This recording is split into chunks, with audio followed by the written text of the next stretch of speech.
Halo, selamat bertemu lagi dengan saya Boni Blas di channel pelitaran saya. Kali ini saya masih berada di kota Surakarta atau Solo, Jawa Tengah, yang dikenal banyak sekali melahirkan band-band dari berbagai genre. Kali ini saya mau mengorek keterangan dari salah satu band Solo, band death metal Gilgatsar. Ini saya bertemu dengan Mas Olis atau Olistrator, seorang gitaris dari band Gilgatsar. Langsung saja kita ngobrol-ngobrol dengan narasumber. Halo Mas Olis, Halo, gimana Pak kabar? Boni. Baik, Puasanya gimana? tidak ada jawaban untuk itu. Nah, untuk Gilgatsar bisa diceritakan gimana awal terbentuknya? Jadi kalau dari awalnya itu kan kita emang berdiri dan asli Purwokerto. Oh, karena gitu. karena saya sendiri kan itu orang Purwokerto, asli Purwokerto. Jadi di sana sama teman-teman di sana kita bikin band death metal nih di tahun 2013. Oh, 2013. Iya. Ya. Waktu itu konsepnya masih pengen yang kenceng-kenceng, brutal, atau beberapa teman-teman bilang ini teknikal. Nah, di situ ada saya di gitar, ada Adit di vokal, Ya. gitar dua ada Ian, terus di posisi drum ada almarhum Wawan. Oh, udah mendiang ya? Ya, udah rest and power. Oh, yes. Kemudian setelah itu menyusul ada Irfan di posisi bass. Ya waktu itu beberapa kali on stage sih di Purwokerto aja, tiga kali manggung, sampai kita tuh cuma tersisa 3 orang, saya, Wawan sama Irfan. Nah udah tinggal bertiga nih kan, saya jadi ini gitar sama vokal waktu itu. Merangkap vokal juga? Ya. Oh, iya. Karena Ian udah lepas, Adit udah lepas, jadi udah tinggal bertiga. Nah kalau nggak salah nih, kalau di tahun 2014 awal kita record live, kalau nggak salah itu di Liberty Music Studio. Di mana itu? Kalau nggak salah namanya Mas Sigit, owner studio. Itu di kota mana itu? Masih di Purwokerto. Oh, Purwokerto. Ya. Di Iya. situ kita record 3 lagu secara live. Dan setelah itu nggak lama si Irfan kuliah di Jogja, menetap sama bapak kan di Jogja. Nah habis itu juga saya ikut Irfan, mainlah di situ di rumah yang di Jogja. Oh iya. Sampai si Wawan udah rest in power duluan kan waktu itu. Iya. Jadi udah tersisa cuma saya sama Irfan berdua ya. Iya. Jadi boleh dibilang itu ya udah nggak ada personil sih sebenarnya. Cuman karena saya pengen take ulang lagi yang multi track. Nah tapi sebelum itu saya revisi dikit, Bang. Saya revisi dikit untuk gimana caranya ini bisa lebih gelap gitulah. Saya revisi terus saya record ulang di RMP Studio di Jogja. Iya. Tempatnya Mas Adit. Nah di situ udah tag selesai, udah sampai mixing. Di situ juga saya semua yang tag, dari vokal, gitar 1, gitar 2, solo, bass sampai drum itu MIDI. Oh, tapi vokal diisi sendiri ya? Iya. Oh iya.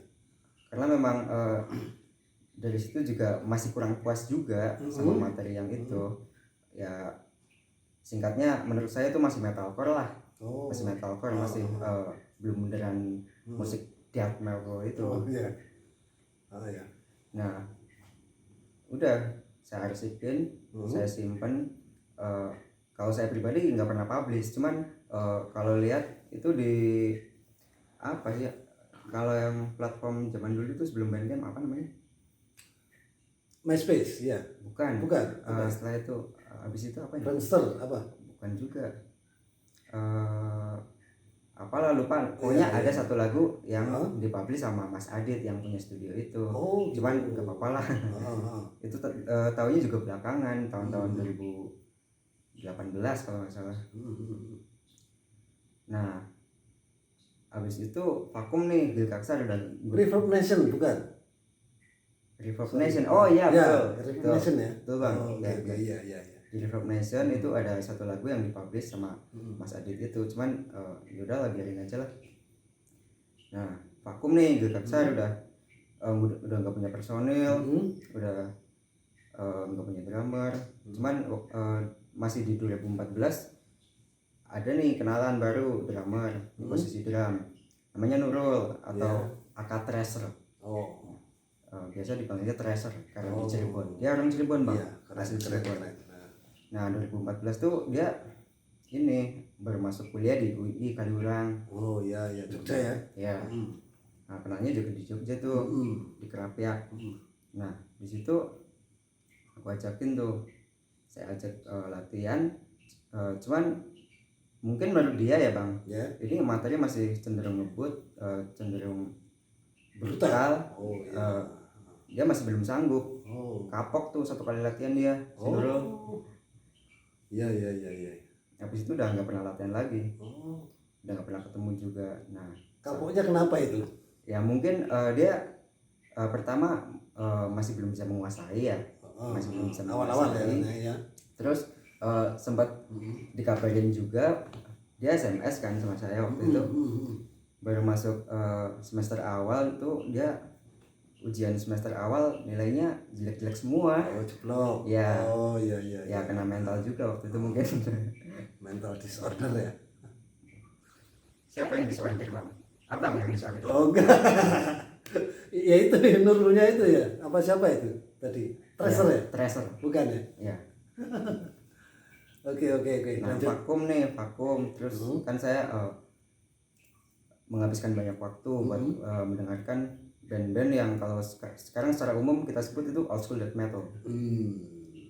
Nah sebenarnya sih kalau old school itu sendiri kan kata keterangan waktu ya, pada masa itu. Iya. Era akhir 80-an hingga 90-an awal. Iya. Nah, cuman kalau menurut saya pribadi itu ya bang, menurut kesepakatan saya, itu yang benar-benar death metal ya yang era itu. Harus sepakat ya. Enggak, maksudnya ini pendapat saya. Oh gitu ya. Nah, Ya, kesepakatan saya. Oke. Nah siapa yang sepakat atas pendapat sama saya itu pasti paham lah. Oke. Jadi waktu itu habis banyak dengerin band-band old school itu, saya masih penasaran bang waktu itu gimana caranya menjadikan atau membuat musik aransemen yang lebih death metal lagi.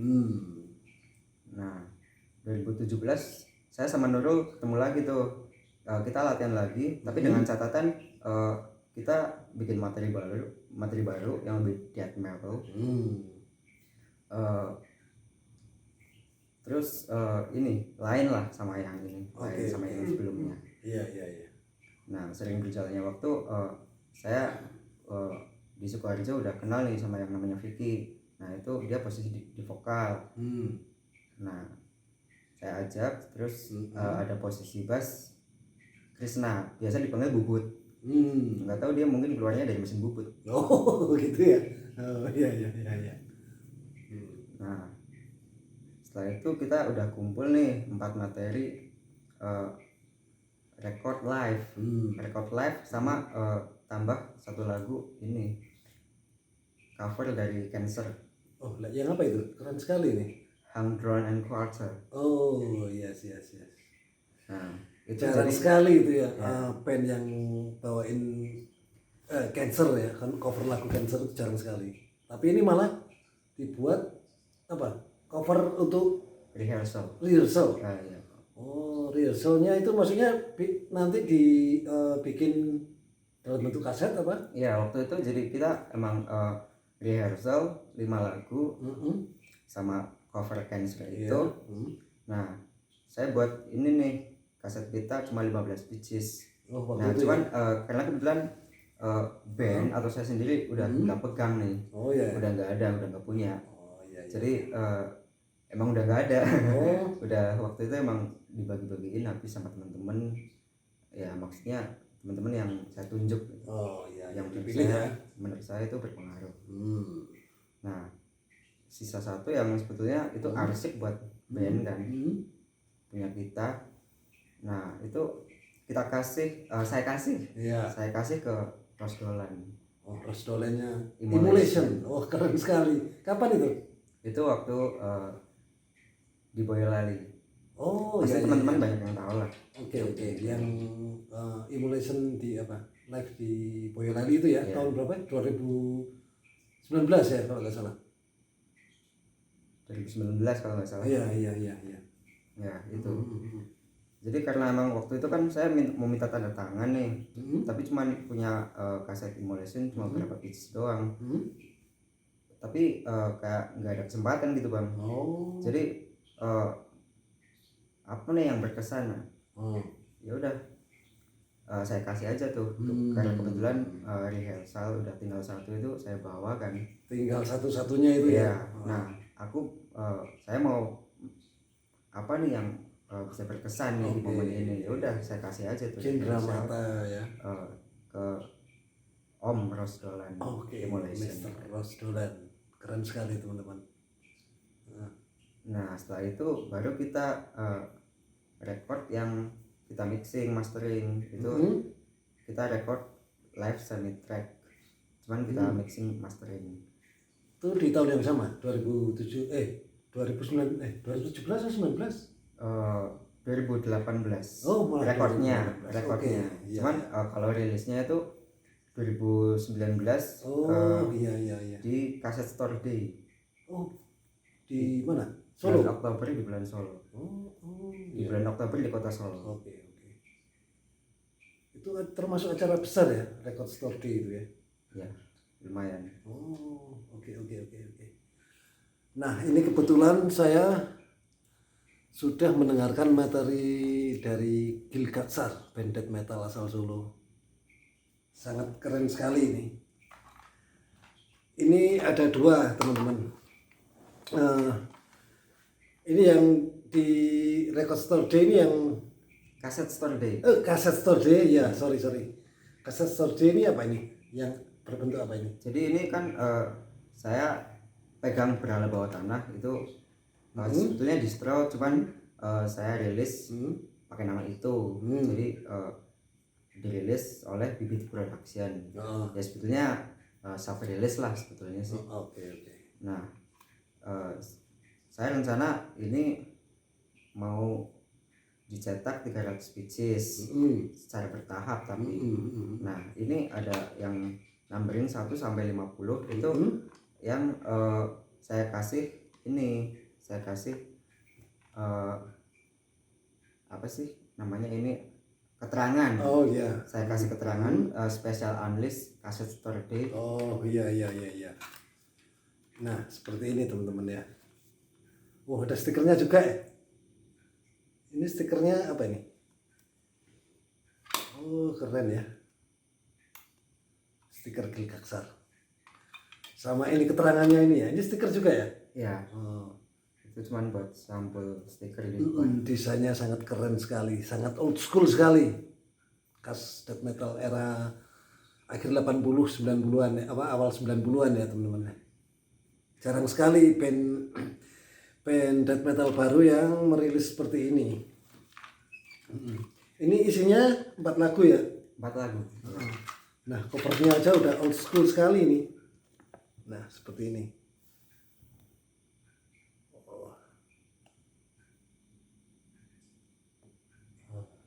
Keren sekali. Ini terinspirasi dari mana ini? Bikin rilisan berbentuk kaset dengan desain yang old school gini.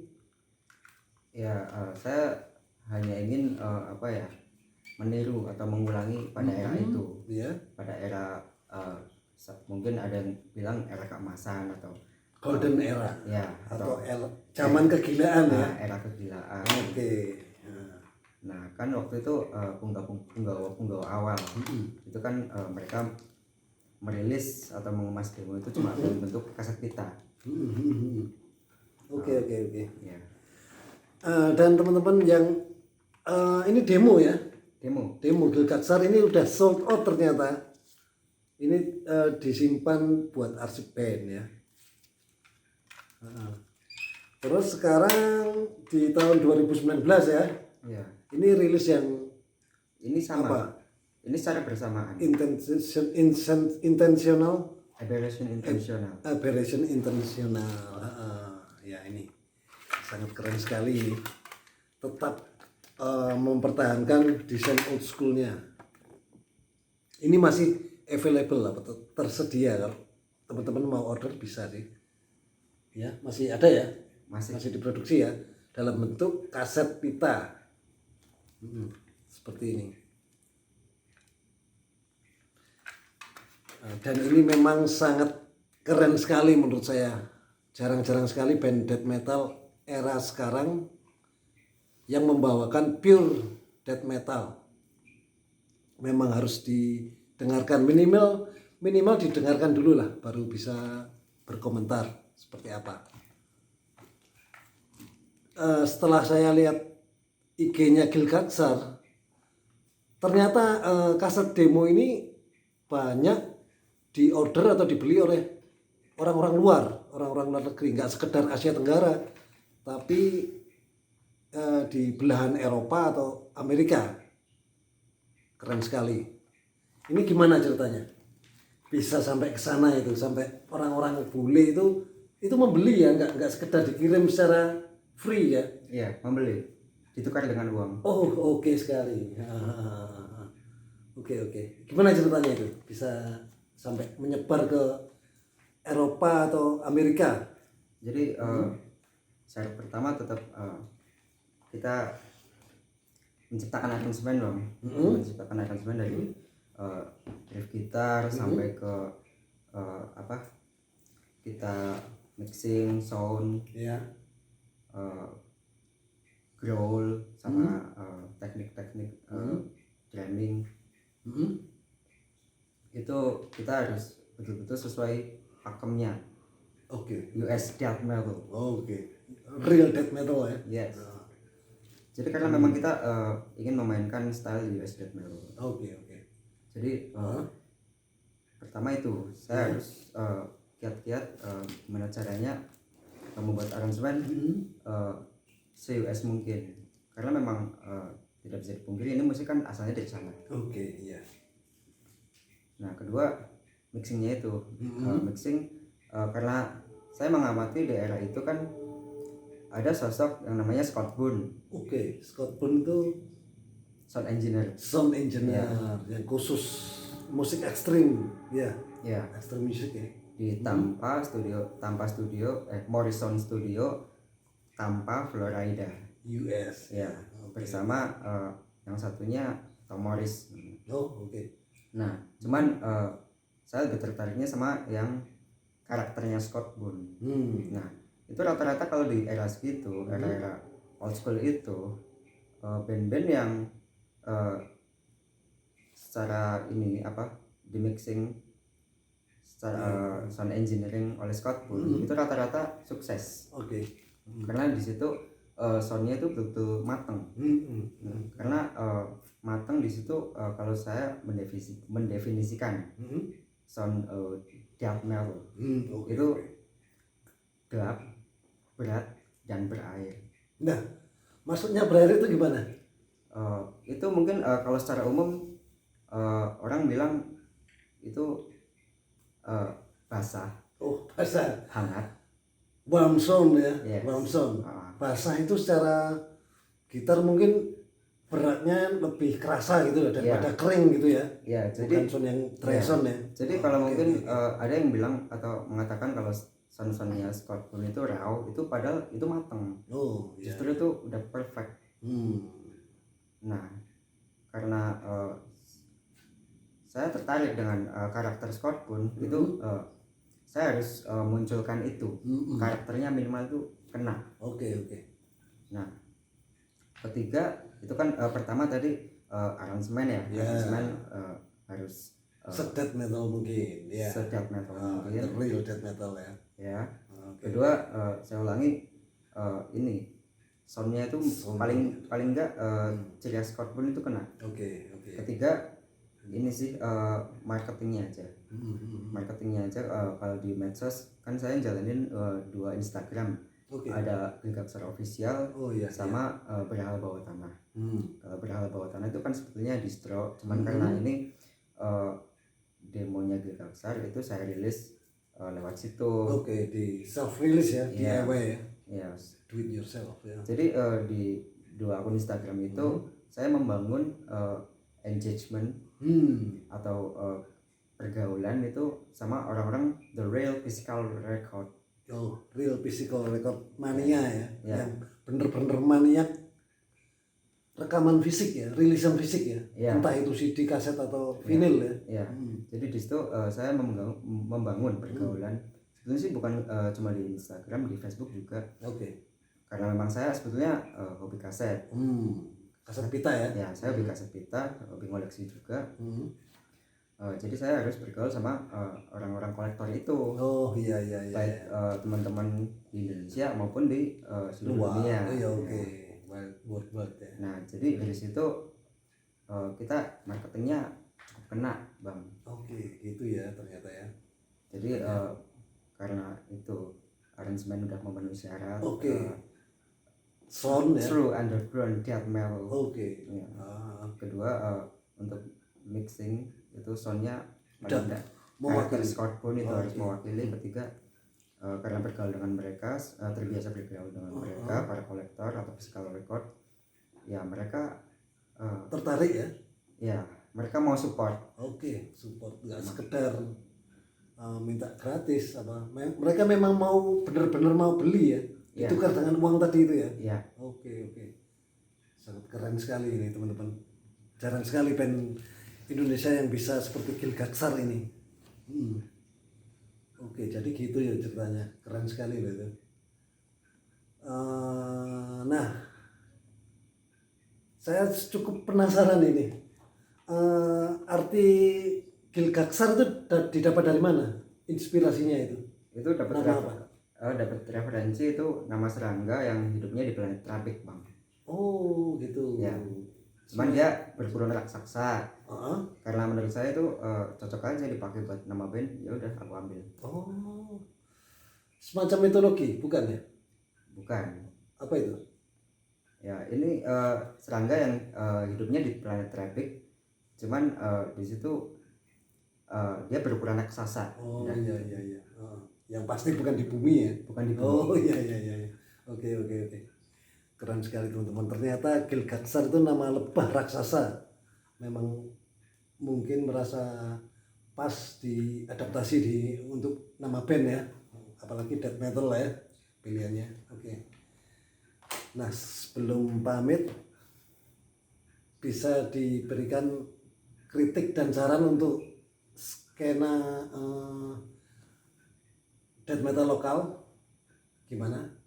Kritik, saran atau apapun lah. Ya, kalau saya lihat untuk beberapa tahun ini ya, Bang, banyak anak muda atau ya sebetulnya itu memang rata-rata itu anak-anak muda ya, Bang. Yang udah mampu mengemas musik mereka yang gimana caranya ini bisa betul-betul seperti bule. Oke, iya.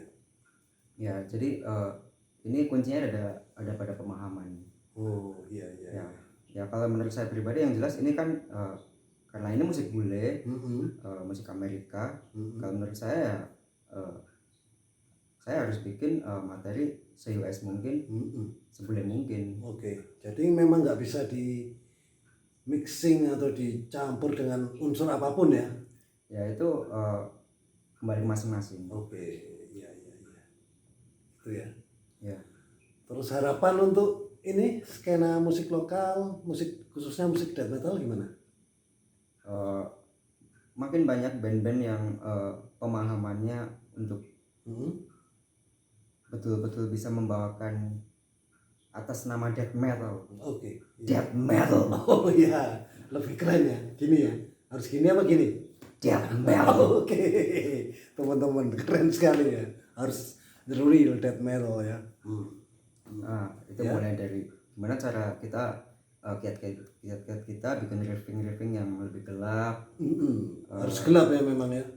sound yang lebih berat. Oke, heavy ya. Karena pada awalnya itu kan death metal muncul ke permukaan itu kan dengan sesuatu yang lebih berat, lebih kotor, Lebih gelap ya.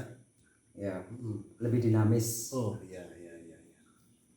Itu sih Bang, mungkin banyakin dengerin band-band yang benar-benar kalau kita mengaku memainkan genre atau musik death metal, Oke. ya kita harus mempertanggungjawabkan itu. Oke. Itu aja sih Bang. Iya. Oke, keren sekali. Keren sekali teman-teman. Memang musik death metal itu nggak bisa ditawar lagi, harga mati ya. Iya. Seperti itu. Ya itu kembali ke masing-masing. Oke, iya. Oke. Memang death metal itu harus diperjuangkan terus, yang penting bikin karya terus ya. Iya. Ya, itu. Untuk target berikutnya apa? Untuk Gilgaksar? Dari permasalahan terkecil dulu, album dulu aja deh. Oh, album full length ya? Full length album album ya, karena kita memang belum sempat menyelesaikan album. Karena intensitas latihan kita juga masih kurang, masih susah. Iya. Itu aja dulu sih. Oke, siap. Keren sekali ini sangat high recommended sekali teman-teman. Sangat bule sekali untuk ukuran band lokal di Solo, Gilgaksar. Ya. Oke, teman-teman, sampai di sini dulu perjumpaan kita. Sampai ketemu lagi di episode berikutnya. Oke, Mas Oris. Oke, Thank Bang. you. Makasih, Sukses Bang Boni. selalu ya. Oke. Moga-moga bisa go internasional. Fuck. Oke. Oh yes. Oh, see you.